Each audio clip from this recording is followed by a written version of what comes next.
نحمده ونصلي ونسلم على رسوله الكريم اما بعد فاعوذ بالله من الشیطان الرجیم بسم اللہ الرحمن الرحیم رب اشرح لي صدری ویسر لي امری واحلل عقدۃ من لسانی یفقہوا قولی۔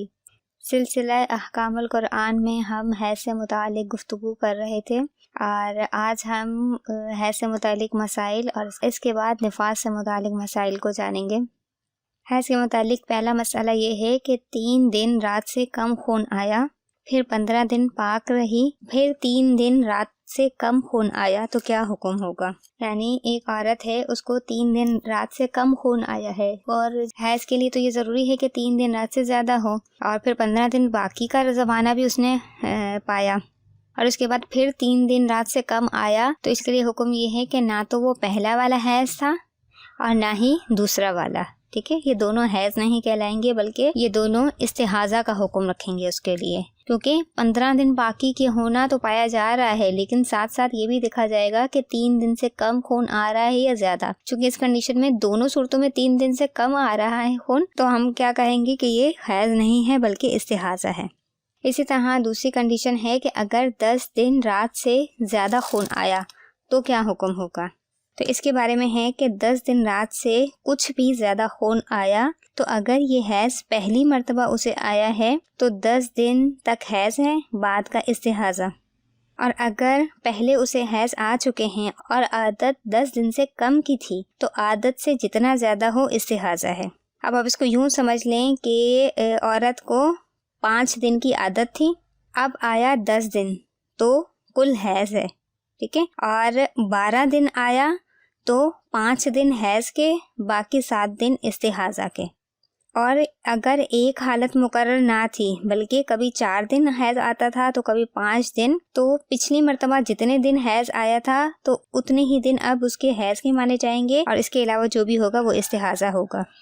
دیکھیں یہاں 10 دن رات سے زیادہ خون آ رہا ہے، تو اس میں 2 کنڈیشنز پائی گئی کہ عورت کی عادت پہلے سے ہے ایک مقرر یا نہیں۔ اگر اس کی عادت مقرر نہیں ہے تو ہم کیا کہیں گے کہ 10 دن حیض کے ہیں، باقی استحاضہ۔ لیکن اگر اس کی ایک عادت بنی ہوئی ہے کہ 5 دن اس کو خون آتا ہے، تو لیکن اس بار اس کو 11 دن حیض آیا ہے، تو ہم کیا کہیں گے کہ 5 دن اس کو حیض تھا، اس کے بعد کے جو 6 دن ہیں وہ استحاضہ ہیں۔ اس کے بعد اگلا مسئلہ ہے کہ کسی کو پورے 3 دن رات خون آ کر بند ہو گیا اور اس کی عادت اس سے زیادہ کی تھی، پھر 3 دن رات کے بعد سفید رطوبت عادت کے دنوں تک آتی رہی، تو اس کے لیے صرف وہی 3 دن رات حیض کے ہیں اور عادت بدل گئی۔ اب اس کو سمپل طریقے سے سمجھ لیں کہ 3 دن رات تک اس کو خون آ کے بند ہو گیا، جبکہ اس کی عادت 5 دن کی تھی، لیکن 3 دن تک خون تو بند ہو گیا، لیکن اگلے جو 2 دن تھے ان دنوں میں سفید رطوبت آتی رہی، تو ہم کیا کہیں گے کہ اس کے وہی 3 دن حیض کے ہیں، اور ہم کیا کہیں گے کہ اب اس کی عادت بدل گئی ہے۔ پھر ہے کسی کو 1-2 دن خون آ کر بند ہو گیا اور 10 دن پورے نہ ہوئے کہ پھر خون آیا، 10ویں دن بند ہو گیا، تو کیا حکم ہے؟ تو اس صورت میں ہم یہ کہیں گے کہ یہ 10 دن اس کے حیض کے ہیں، کیونکہ 10 دن کے اندر اس کو حیض خون آ رہا ہے۔ اگر 10 دن سے زیادہ ہوتے تو پھر ہم اس پہ دوسرا حکم لگاتے، لیکن یہاں 2 دن پہلے اس کو خون آیا، پھر بند ہو گیا، پھر اس کے بعد کچھ دن نہیں آیا، پھر 10 دن تک آیا، تو اب کیا کہیں گے کہ یہ سارے دن حیض کے کہلائیں گے۔ اور اگر 10 دن کے بعد جاری رہا تو وہی والا مسئلہ ہے کہ عادت اگر بنی ہوئی ہے تو عادت کے دن حیض کے، باقی استحاضہ، اور اگر عادت اس کی نہیں ہے کچھ بھی تو ہم کیا کہیں گے کہ 10 دن حیض کے اور باقی استحاضہ۔ آپ لوگوں نے سمپل سا ایک قاعدہ یاد رکھنا ہے کہ خون 3 دن سے کم نہ ہو، 10 دن سے زیادہ نہ ہو۔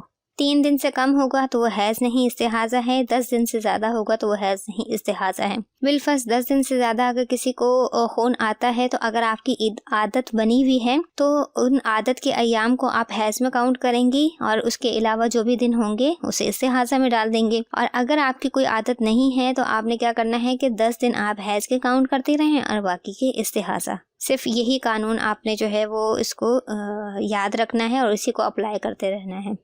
اس کے بعد ہے نفاس۔ نفاس کے متعلق ہم جان چکے ہیں کہ بچے کی پیدائش کے بعد جو خون وہ عورت کو آتا ہے اسے کیا کہتے ہیں؟ نفاس۔ نفاس کی مدت کی بات کر لی جائے تو کم سے کم اس کی کوئی بھی مدت مقرر نہیں ہے، مطلب یہ نہیں کہیں گی کہ کم سے کم 2 دن آئے 3 دن آئے، بلکہ اس کی کم سے کم کوئی مدت نہیں ہے۔ البتہ زیادہ سے زیادہ اس کی جو مدت ہے وہ ہے 40 دن، اگر کسی عورت کو 40 دن کے اندر کبھی خون آیا کبھی نہیں تو کیا حکم ہوگا؟ تو اس کے لیے یہ حکم ہے کہ 40 دن کے اندر کبھی خون آیا کبھی نہیں تو سب ہی نفاس ہے، کیونکہ 40 دن کے اندر آ رہا ہے۔ اگرچہ بیچ میں 15 دن کا فاصلہ بھی ہو جائے، آپ نے 40 کے عدد کو کاؤنٹ کرنا ہے، ٹھیک ہے۔ 40 دن کے اندر ہوگا تو نفاس ہے، 40 سے باہر آئے گا تو پھر ہم کیا کہیں گے کہ استحاضہ ہے۔ بچہ پیدا ہونے سے پہلے جو خون آیا ہم اسے نفاس نہیں کہیں گے، کیونکہ نفاس کی تعریف ہی یہ ہے کہ بچہ پیدا ہونے کے بعد خون آئے۔ اگر کسی کو 40 دن سے زیادہ خون آیا اگر کسی کو 40 دن سے زیادہ خون آیا تو اگر یہ اس کے پہلی بار بچہ پیدا ہوا ہے یا یہ یاد نہیں کہ اس سے پہلے بچہ پیدا ہونے میں کتنے دن خون آیا تھا تو 40 دن رات نفاس ہے اور باقی استحاضہ۔ اور اگر پہلی عادت اسے معلوم تھی تو عادت کے دنوں کو نفاس میں کاؤنٹ کرے گی، ان دنوں سے جتنا زیادہ ہوگا وہ استحاضہ کہلائے گا۔ جیسے عادت 30 دن کی تھی، اس بار اگر 45 دن خون آیا ہے تو ہم 30 دن کو جو ہے وہ نفاس میں کاؤنٹ کریں گے اور باقی جو 15 دن ہیں اسے ہم استحاضہ میں کاؤنٹ کر لیں گے، ٹھیک ہے۔ ساری یہاں پر بات جو ہے وہ عادت کی ہے۔ پھر ہے حمل ساقط ہو گیا اور کوئی عضو بن چکا ہے۔ اگر عورت کا حمل ساقط ہو گیا تو اور اس کے بچے کے اعضاء بن چکے تو یہ خون نفاس ہی کہلائے گا۔ اسی طرح حمل ساقط ہونے سے پہلے کچھ خون آیا اور کچھ بعد میں، تو حمل سے پہلے جو خون آیا ساقط ہونے سے پہلے تو ہم کیا کہیں گے استحاضہ ہے، اور حمل ساقط ہونے کے بعد آئے گا تو ہم کیا کہیں گے کہ یہ نفاس ہے، اور یہ اس صورت میں ہے کہ بچے کے اعضاء بن چکے ہوں۔